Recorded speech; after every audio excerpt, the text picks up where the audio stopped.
everybody, and welcome into episode 2 of the TNN Children podcast. I am here joined today with Voke and Okemi. So if you guys want to introduce yourselves again. Hello, everybody. My name is Voke Onasade, and I will be joining this meeting. My name is Okemi Onasade, and I will be joining you guys in this meeting. Cool. So today this podcast is going to be about the World Cup, and obviously the final is approaching us tomorrow, and we are going to see who is going to win. So we're going to run through the group stages. We're going to run through who qualified in the groups that we paid most attention to. So I'm going to start off with Group B, which contained England, USA, Iran, and Wales. England and USA progressing. Who did you guys think was going to go through the group? I'll go first. Originally, my predictions was that obviously England being one of the favorites for the tournament, that they would go through.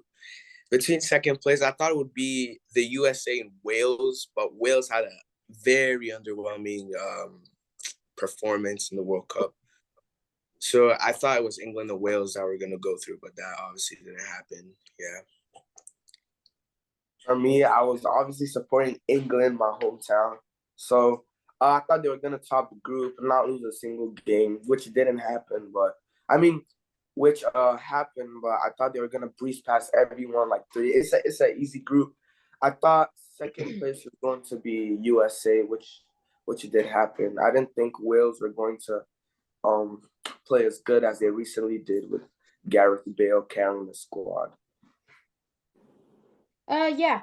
Obviously, the England-USA game was a 0-0 draw. I don't know if you guys watched it, but it was a very boring game. I mean, what did you guys think of it? Did you think that both coaches were very conservative? Because I definitely thought that for England. I think the England was getting a bit dominated by the USA squad, which is very surprising because England, it was football versus soccer. We all know that. England's football, USA soccer. So I was going for England. I thought they would easily breeze through the USA. The whole internet was thinking that England would easily breeze through. But the USA put up a good fight. I think both coaches were trying to be conservatives with their squad, especially because the third game of the group stage would definitely be crucial. So they played their best squad and also not their best squad. But I think the 0-0 draw was pretty deserving with how both teams played, and that's how I viewed the game. Yeah. For me, coming to the clash, I thought that England were gonna destroy the USA. But if you see the England squad and the USA squad, I don't think the USA should have put up as much of a fight that they did. I thought that England, were going to absolutely destroy them. But if you see, I think it was one guy. I think it was Robinson. I forgot. I think he played a right back. He gave Saka a fight. Huh? I said he was really brilliant in that game. Yeah, he gave Saka a fight. He gave Rashi a fight. Honestly, you never thought that England was going to score a goal, how they were playing. And I think Gareth Southgate didn't really knowing that the third game was going to be the turning point of the group. Plus, they had already won the first game, so I don't think they really cared that much about the second game. And they thought USA were the underdogs, and they weren't going to really put up much of a fight. Yeah. So, yeah, I think that both teams really played conservative, and that is ultimately what led to the 0-0 draw. Yeah, fair enough. I completely agree with you guys. I think we were very conservative at the back, and I think that was really played into that 0-0 draw. I think the USA were very dominant against us, actually. And I think they maintained most of the possession in that game. I think they deserved a goal. If they had better finishers, not like Christian Pulisic, I think they would have maybe won the game. But moving on to Group C, which was Argentina. In their first game, they faced a big shock against Saudi Arabia, losing that game from a wonder strike by I'm not too sure who, but it was a brilliant finish. I want to know your guys' reactions when the game finished. So I'll go first. First of all, we in the USA, we had to wake up at, I think it was 5 a.m., 4 a.m. for this game. the whole internet was like, oh, Argentina about to breeze past Saudi Arabia. Messi, World Cup masterclass versus Saudi Arabia. We woke up at 5 a.m. expecting high hopes. We're expecting a Messi hat trick, maybe. Because you look at the Saudi Arabia squad, nobody ever thought that they were going to put up a fight versus this Argentina squad, especially because Argentina had a 36-game unbeaten streak. So when we were watching the game, Argentina, they dominated the game. And at the end, the final whistle, everybody was shocked. Because it was so early in the morning, our emotions were still bubbling up. If it was later in the day, then maybe our emotions would be a bit bigger. But it was early in the morning, and such a shock affected the rest of my day. Because I was going for Argentina. My whole day was ruined. That Saudi Arabia win, but I think it was pretty historic that Saudi Arabia won, and I think Saudi Arabia winning really helped Argentina to get to where they are right now. So that was my reaction. Okay, my reaction was that going into this game, having to wake up at 5 a.m., we never thought that Saudi Arabia, with the team that they have, nobody really knows their group of team. The group of players in their squad never thought they were gonna put up as much of a fight as they did against Argentina. And having Messi scoring that first goal, we thought, oh, this is gonna be an easy game. You know what? It's not even fair. That's what I thought at first. But then when Saudi scored the first one, it just like made me realize that this is the World Cup. Any team can put up as much fight as they want, as they did in the USA England game, as USA did. But Argentina had, I think, 3 offside goals, which really, like, I don't know. I think it affected them. And in the second half, they weren't really able to, like, attack as much as they wanted to, which led to their loss. But at the same time, it switched them on for the rest of the games. Now they're in the final. For me, that's what I was hoping for, a switch on for Argentina. But yeah, that's ultimately my reaction. It was early in the morning. My brain started to process my emotions of how the game went. But I think the whole internet was just shocked, surprised. Yeah. I think that whole thing was a bit crazy because I only learned about it, I think, at the end of period 3 for me, which is 11:10, because the game kicked off at 10 here in the UK.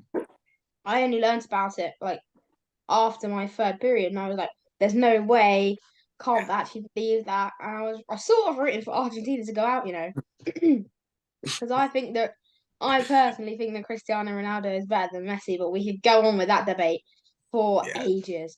So, but I mean, it didn't really hinder Argentina. They still got through the group. They went through the knockouts against against who did they play in the knockouts? Australia. That was a close game actually. Then beat the Netherlands. Then beat Croatia, who just won their third place game actually, and are now in the finals against France tomorrow.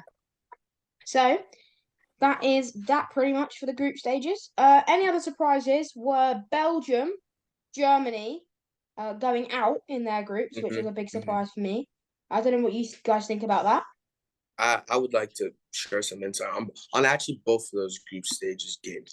First of all, the Belgium, they went out to Canada and another team that I don't quite remember. But Belgium, see, if you look at their squad, they have a bunch of stars. The likes of Lukaku, they have De Bruyne, they have Eden Hazard. And I think that the squad is a bit aging. This squad was meant for years ago, when was their golden age, or their golden age, which everybody said that it was. And I think their time just passed. They were all becoming older, not as fit, not as fast as they were. Their counterattacking was pretty god awful. They couldn't create any chances. And I think Lukaku missed a lot of chances in the final game, which ultimately ended up in Belgium getting knocked out and Lukaku becoming a meme on the internet. But that was I wouldn't say a shocker. It was either Belgium was going to qualify easily or have an underwhelming World Cup, and that was exactly what happened. Belgium ended up getting knocked out by 2 good teams that ended up going through. And then I also like to talk about the Japan-Croatia group. I mean, Japan, Spain, Germany group. that group at one moment in the third game versus Germany and Germany and Costa Costa Rica. Rica. Sorry, Germany, Costa Rica. At a point, it was Costa Rica and what's the other team? Spain. Costa Rica and Japan that were gonna go through. At that moment, I think the whole world was shocked because the two giants, Germany and Spain, two giants, were about to get knocked out of the World Cup with 15 minutes left on both games because Costa Rica had scored, making it 2-1, and Japan was also beating Spain 2-1. So I think the world and the internet was shocked because I was shocked.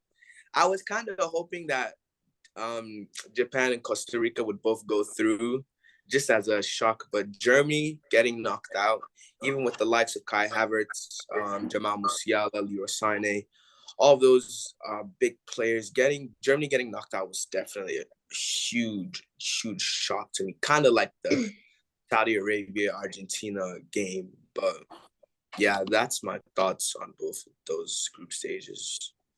Fair enough. Yeah, fair enough. How about you, Kimite? Okay, so for the Belgium and Croatia game, I think it was Belgium and Croatia, right? Yes.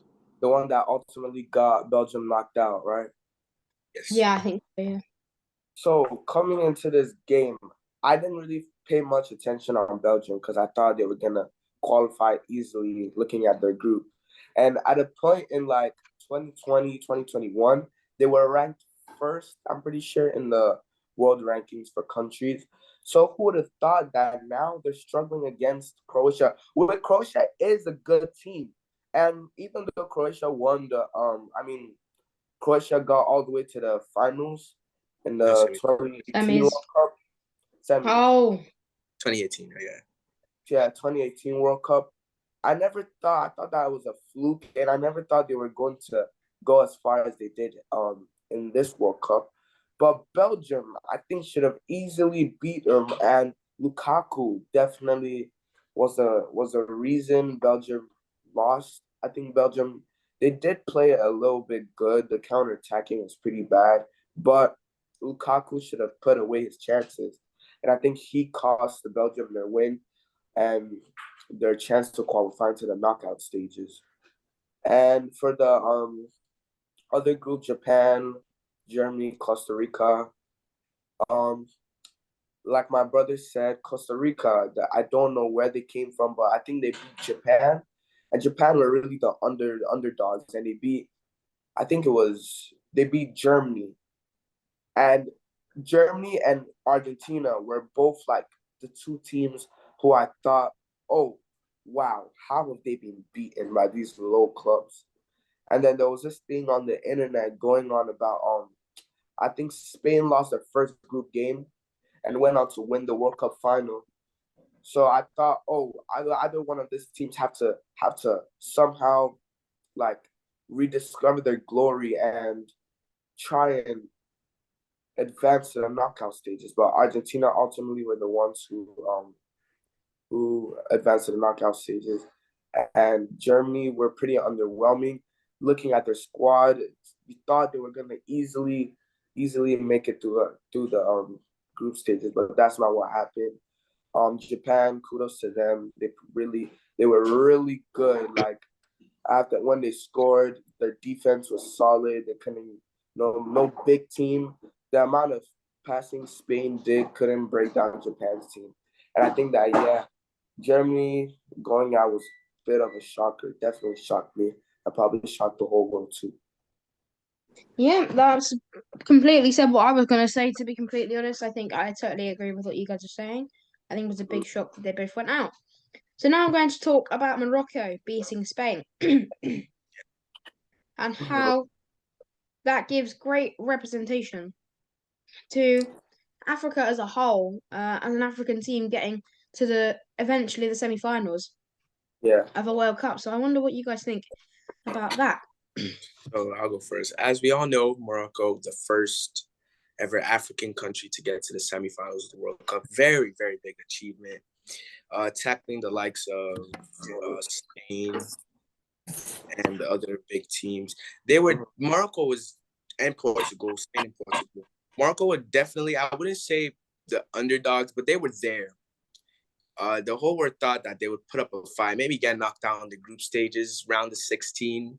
That's what we were all expecting from Morocco. But the fact that they put up such a good fight, and I would also mention that their defense, even though they just lost to Croatia, their defense was more than unbreakable. I think they only conceded one goal the whole tournament before the semifinals, obviously. They only conceded one goal, and it was an own goal. So that just shows how compact and how good Morocco's defense was. And that was how they beat Spain. Spain, I think they were relying too much on passing. They were passing everywhere. They were just passing and passing. Actually, not Spain. It was what team? Portugal? Portugal. Yeah, Portugal were passing everywhere, and I think they couldn't break down the Moroccan defense. And the Moroccans showed that all it took was one counterattack, one header, one goal, and ultimately knocking out Portugal, saying bye bye to Cristiano Ronaldo, which was a very big shocker for the internet. But I think, yeah, Morocco, I wouldn't say they deserved it, but they put up a good fight to where they deserved it definitely now. And that's my thoughts on Morocco. Okay, Mate, what do you think about the how Morocco get through and then beat Portugal, who beat Switzerland 6-1? Morocco definitely has lifted all of the African American countries as a whole. Getting into the semifinal, that is a huge achievement for the African community. Who I forgot who was in Morocco's group. I think it was, you said Croatia, Switzerland, right? Belgium, and someone Oh, else. I can't remember. so Morocco, I've seen like there were these predictions on TikTok or anywhere like YouTube. They said Morocco was gonna finish last in the group stage, which I agreed with. Like I never, even if I'm African, nobody ever thought we would have thought Senegal would have gone far, Ghana would have gone far, but Morocco making it to the semifinal, that is really shocking. And with these like little margins, 1-0, yeah, against Portugal, beating Spain and penalties. It could have been the other way with Spain winning, but I just never saw Morocco getting that far. But it's definitely a shocker, and it's a huge accomplishment for everyone. Hakimi, class player. Buffon, class player. Ziyech, class player. They're Yeah. all. I think those are the three players who really lifted Morocco to where they are, and yeah, it's definitely a big accomplishment for all the African teams. Yeah. I just wanted to mention about how the USA got knocked out to the Netherlands, and I wondered what you think about that game because Denzel Dumfries, the Inter Milan wingback, was so good against you guys. I just wondered what you thought about that game and how did you react to your loss? Okay, so us obviously living in the US, I would say that first of all, everybody in the US, even though they didn't know much about football or soccer, what they call it, everybody was supporting the USA. Everybody thought that the USA was going to beat this Netherlands squad. But I think the Netherlands, they were too good for the USA squad. The USA has been advancing in the ranks for football, getting better over the generations because obviously the USA weren't as good 5 years ago and barely qualifying for World Cup or qualifiers. But I think the Netherlands was just too good. They had the likes of Memphis Depay, Virgil van Dijk, Frankie de Jong, just absolutely stellar players. And I think it was those individual performances between those couple of players that helped them ultimately beat the USA, which USA kind of put up a fight at the end, but it could just show that all it took was one counterattack for Netherlands to score, and that was it. That was Dunzo for the USA. And I think everybody in the USA, even though they didn't know anything about football, everybody was shocked. And I was like, you can't really be shocked at that loss because the Netherlands squad was just extremely better than the USA squad. But I would still I clap for the USA for reaching it to the round of 16. And I think that in the next couple of years, 2026 World Cup, maybe they will probably put up a bigger fight in this World Cup. Hopefully that's what they'll do. But that was my thoughts on it. Okay. So, my thoughts on the Netherlands and USA game. I never saw USA winning. Even though I live in America, I told my friends, "Oh, I don't think it's been a fluke, but USA definitely haven't deserved to get to the round of 16." I think England should have battered them once again and definitely knocked them out. But USA in the game, you could definitely see the holes in their defense. I think they should have known that Denzel Dumfries was the factor to which the Netherlands were playing, because Netherlands play a really like low block, calm passing game as they did against Argentina, and they just swing it out to the right. One cut, I think they scored twice like that against USA, and I'm USA back. really couldn't. Yeah, USA couldn't figure out a counter to that. I know they play counter-attacking football as well, but they really couldn't break the Netherlands apart. Obviously, the quality in the Netherlands team, you can only really count on Pulisic to put one past Netherlands. But I think USA, I think they scored one goal. I'm pretty sure At the end. they did score one goal, but even with that one goal, Netherlands were always going to dominate. They were always going to win, and that is what got the USA knocked out, unfortunately. Yeah, now obviously we've spoken about that. I'm gonna move on to the quarterfinals. And I'm gonna talk about what I think has been the most corrupt game of the World Cup so far, and I think it's England France. Um, Obviously we can talk about how Harry Kane missed his penalty and sent it over the sky into I don't know Probably where, back to probably but back to back to England, man. But Mars. I just want to talk about how bad the referee was in that game and what you guys thought of the whole game entirely, to be honest. Okay, so first of all, I think England absolutely dominated this France squad. And I think if Kane buried that penalty, England had the momentum. They probably would have won in extra time. And it's just so unlucky because England played so well. Bukayo Saka, especially when he got subbed off by Southgate, I was like, what? Because Saka won the penalty, which Harry Kane scored.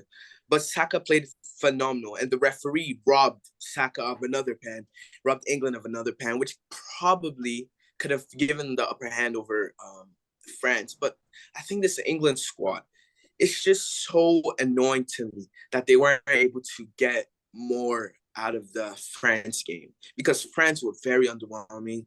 They were letting England counter them, but I would say that it just shows how lethal France's attack can be because it was 1-1, and all it took was a 1-2 counterattack. Giroud scoring the header, and it just shows how lethal the French squad can be, which we have to keep in mind with the Argentina game, obviously tomorrow. But it shows how the French attack with the likes of Kylian Mbappe, Giroud, Antoine Griezmann, Ousmane Dembele, very fast. Ousmane Dembele and Kylian Mbappe, obviously very fast people, especially Mbappe going up against Kyle Walker. The battle of the speed demons, yeah, which I think Mbappe beat Walker one time, but I think Walker got the best of Mbappe that game. But like I said, England should have won that game. And also in the last free kick of the game, I think by Marcus Rashford. It was a free kick. Oh, inches. If only he buried that.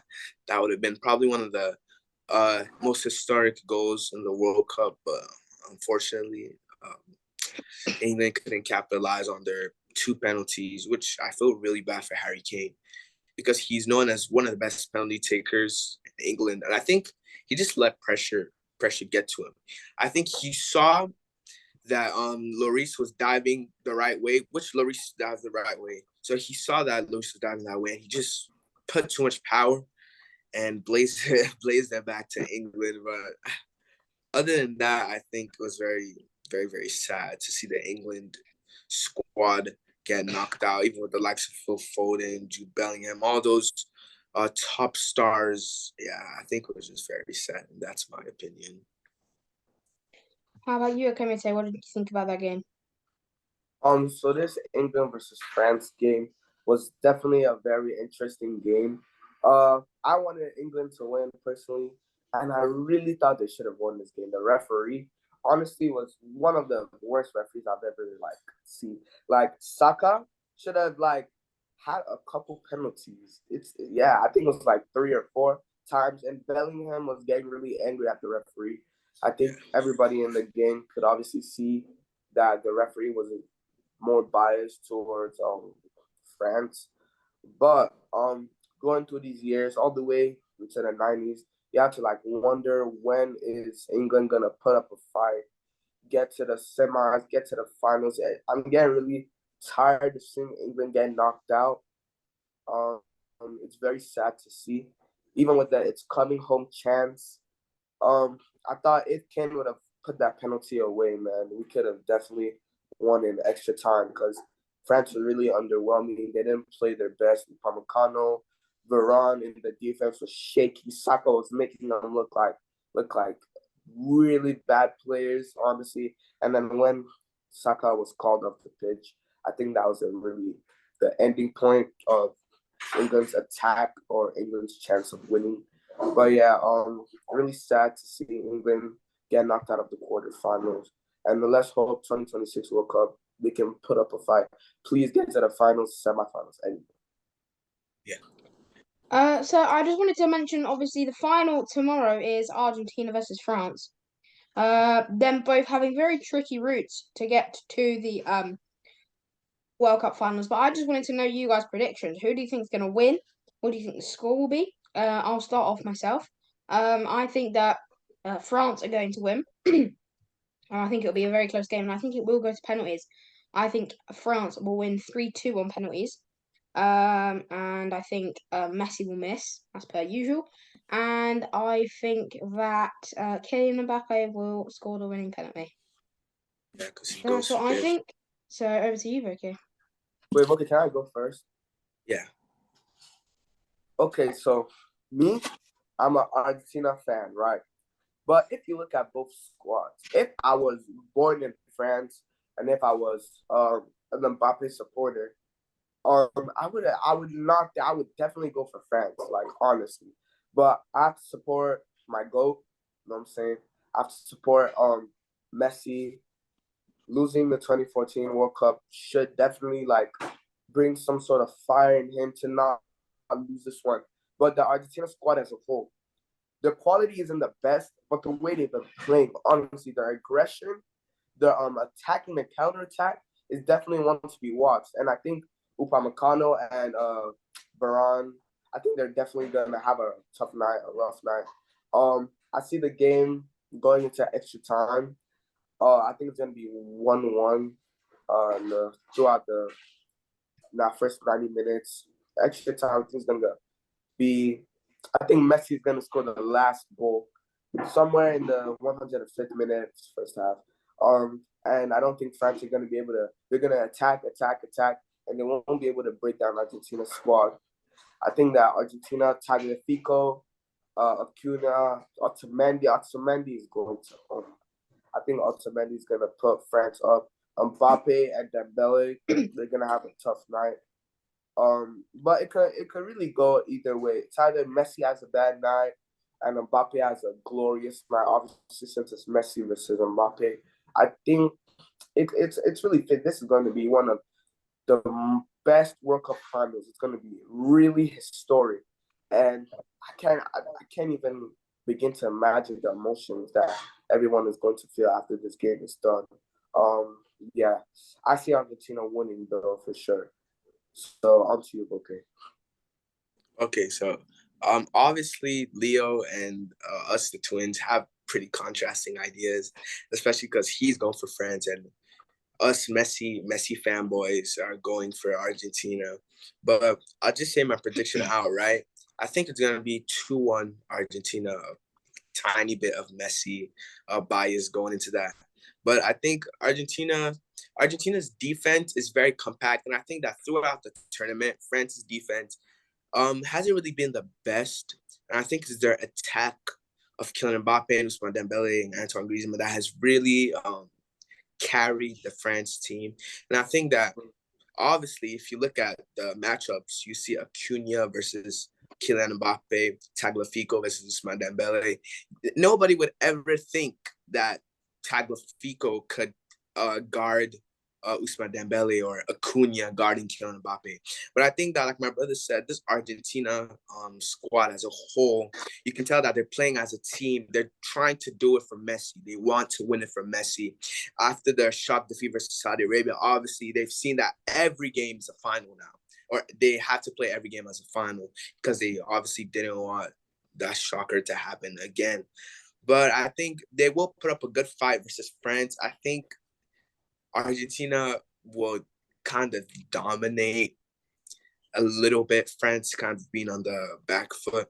Because if you watch the Morocco versus France game, you can tell that Morocco definitely dominated this France squad. It was two magical moments from Theo Hernandez and that early goal from Theo Hernandez. And then Kylian Mbappe's shot, which ended up to a rebound for, I forgot the player's name. But yeah, ended up making it 2-1. I mean 2-0 for France. But I think that Argentina is gonna find a way to defend Kylian Mbappe, Ousmane Dembele, and ultimately, it's my dream for Messi to score the second. I think it would be 1-1, and it's my dream for Messi to score the goal that makes it 2-1. I think it would be very historic. And I can't imagine the emotions I will feel if Argentina end up losing this game. Obviously, with social media, TikTok, YouTube being a vital part in the GOAT debate, I can't imagine seeing Messi crying and losing a second World Cup final. And I think it would be heartbreaking. But on the other hand, if Argentina win, I definitely feel like my year would be complete. Just Messi lifting that World Cup trophy would absolutely bring joy to my eyes, joy to my spirit. And that's basically my prediction for the game. So obviously, Vamos Argentina, which is how the Argentinians say it. But yeah, go Argentina, basically. Yeah, so I wanted to thank you guys for being on the podcast. Thank you for all your predictions. Thank you for running through the groups with me. I'd like to wish you all a very good afternoon there and evening for anyone watching from anywhere around the world. It's goodbye from us and see you next time.